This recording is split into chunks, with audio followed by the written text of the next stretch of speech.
So let us guys try to understand this, what gold can potentially do with this 4-hour chart. So I can see that gold has respected this SNR level, and the price is trying to go up.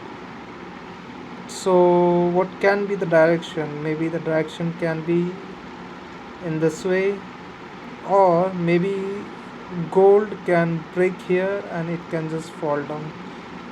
So this is the two possibilities that I believe it can happen.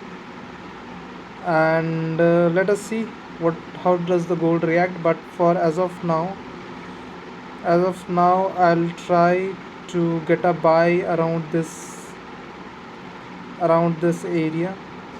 Okay, around this area, let me show you. Around this area, like within this resistance, support become resistance, or resistance become support. This is what we call SNR zone. So let us see how does the gold behave, and we'll trade accordingly. But guys, remember that today we have NFP, so we need to keep in mind about this and trade accordingly. Don't risk too much of your amount. Okay,